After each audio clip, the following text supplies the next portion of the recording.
ফসলের নেই দাম, না আছে আলুর দাম, মানুষ চাষিও মারা যাচ্ছে। আজ বর্তমান পরিস্থিতি যদি পশ্চিমবাংলার দেখি, গোটা বাংলা জর্জরিত হয়েছে এক ভয়ানক ভাইরাস দ্বারা, যার নাম তৃণমূল কংগ্রেস।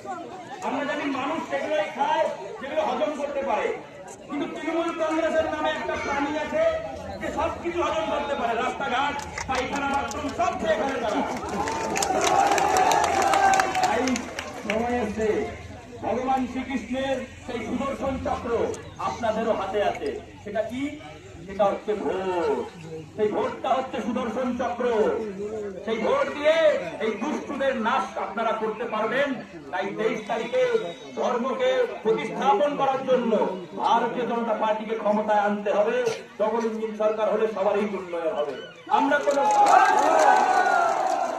তাই ভগবান শ্রীকৃষ্ণের যে বাণী, यदा यदा हि धर्मस्य अद्भुतारमधर्मस्य फलान्मानमधर्मस्य लघुन्मानमधर्मस्य, তখন ধর্মের উপরে বাণী, যখনই ধর্মের কোন অত্যাচার হবে তখনই ভগবান শ্রীকৃষ্ণ এখানে জন্ম নেবে। এটা ভারতীয় জনতা পার্টি রূপেই নেবে। আপনি নিশ্চিন্ত থাকুন, এই পদ্ম ফুল ভগবানের ফুল, ধর্মের ফুল, এই পদ্ম ফুলকে আপনাদের ফোটাতে হবে। এটা দায়িত্ব আপনাদের।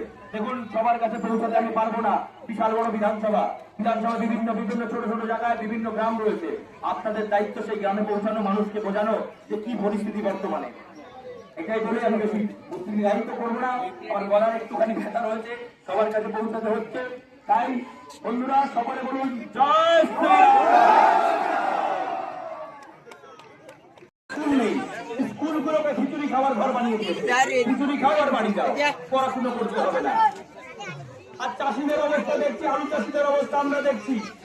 আজকে ফ্যাক্টরি না হওয়ার জন্য এই আলুগুলোকে যখন দাম কম থাকে তখন ফ্যাক্টরিতে যদি আমরা উৎপাদন করি চাষিরা ভালো দাম পেতে পারে। সেই ফ্যাক্টরি পর্যন্ত নেই, ইন্ধনের অভাব। আজ মদ পাচারের সব থেকে ভালো হয়েছে, এখানে মদ পাচার খুব সুন্দর চলছে। এক নেতা এখানকার এমএলএ, সে খুবই ব্যস্ত মদের দোকান খুলতে, মদের দোকানে দিয়ে উন্নয়ন করতে, কিন্তু মানুষের কাছে কিছু অর্থ নেই। মদ খাওয়ার ঘুমিয়ে পড়ো।